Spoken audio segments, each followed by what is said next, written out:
రాష్ట్రంలో పలు ఆర్టీఓ కార్యాలయాల్లో అవినీతి నిరోధక శాఖ ఆకస్మిక దాడులు చేసింది. ఆయా చోట్ల అక్రమాలు జరుగుతున్నాయనే సమాచారంతో 15 బృందాలు ఏకకాలంలో దాడులు నిర్వహించాయి.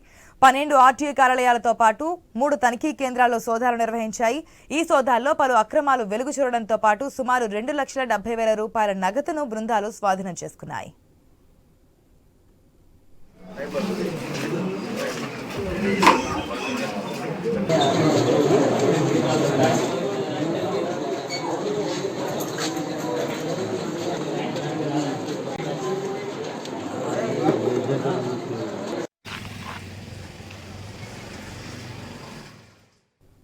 భద్రాద్రి కొత్తగూడెం జిల్లా అశ్వారావుపేట శివారులోని అంతర్రాష్ట్ర సరిహద్దులో ఉన్న రవాణా శాఖ తనిఖీ కేంద్రానికి అవినీతి నిరోధక శాఖ అధికారులు లారీ డ్రైవర్ల వేషంలో వెళ్లారు.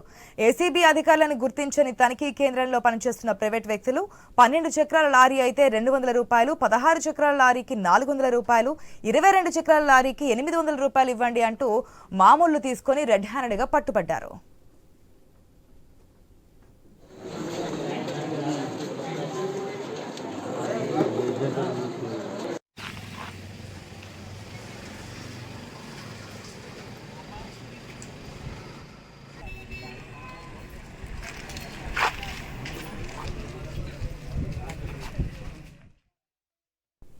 దాదాపు అన్ని ఆర్టీఏ కార్యాలయాల్లో పలువురు అనధికారిక వ్యక్తులు దరఖాస్తుదారుల ధృవీకరణ పత్రాలను తీసుకొచ్చినట్లుగా గుర్తించారు. అలాగే ఆర్టీఏ కార్యాలయాల్లో పలువురు సిబ్బంది యూనిఫామ్ ధరించకుండా విధుల్లో పాల్గొన్నట్లుగా తేలింది. నిజామాబాద్ సాలూరు చెక్ పోస్టులో ఏఎంవీఏ అనధికారికంగా సెలవులో ఉన్నట్లుగా గుర్తించారు. కొన్ని చోట్ల ప్రైవేట్ ఏజెంట్ల కోడ్ నంబర్లతో కూడిన డాక్యుమెంట్లు లభ్యమయ్యాయి. మహబూబాబాద్ జీటీఓ డ్రైవర్ దరఖాస్తుదారుల నుంచి వసూలు చేస్తున్నట్టుగా తెలిసింది.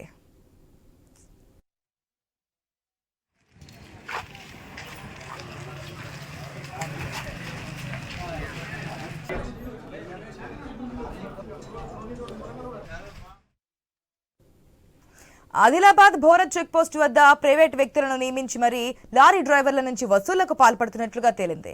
లంచాల వసూళ్ల కోసం ప్రైవేట్ వ్యక్తులకు నెలకు 8,000 రూపాయలు చొప్పున ఇస్తున్నట్లుగా వెల్లడైంది. అశ్వారావుపేట ఎంవీఐ మఫ్టీలో ఉన్నట్లుగా తేలింది.